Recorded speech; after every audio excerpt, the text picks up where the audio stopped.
The HYBE drama unfolding in the K-pop world feels less like corporate squabbling and more like the plot of a high-stakes K-drama, complete with betrayal, rebellion, and scandalous revelations. It's not just juicy, it's game-changing. Here's the breakdown. The artist rebellion, a David versus Goliath moment. Picture this.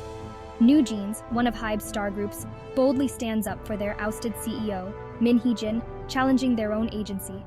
It's like watching your favorite heroes defy the villain in the final act of a drama. They even gave HYBE an ultimatum, reinstating Min or else.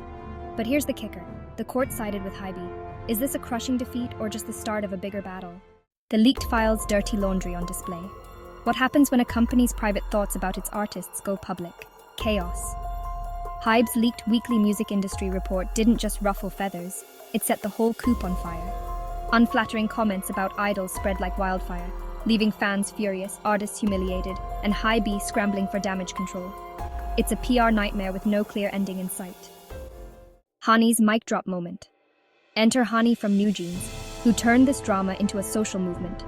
Testifying before South Korea's National Assembly, she exposed the harsh realities of harassment in the K-pop industry. This wasn't just a clapback, it was a thunderous call for change. In an industry obsessed with perfection, Hanni's raw honesty was a rare and powerful statement. The crumbling facade of K-pop power. For years, agencies like HYBE have been untouchable, controlling artists' lives and careers with an iron grip.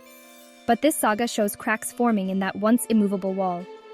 Fans are no longer just passive consumers, they're activists, watchdogs, and the voice that idols lean on.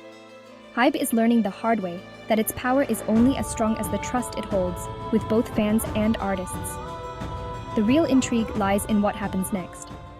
Will HYBE rise from the ashes of this controversy and reform the way it operates? Or will the drama deepen, paving the way for a K-pop revolution? One thing's for sure. This is more than just a scandal. It's a turning point for an industry that's as captivating as it is complicated. Discover more insights into global culture, entertainment, and language by subscribing to the Modlingua channel today. So, whose side are you on? The artists fighting for justice, or the corporations scrambling to keep control? Are we witnessing the dawn of a new era in K-pop, or just another storm that will pass?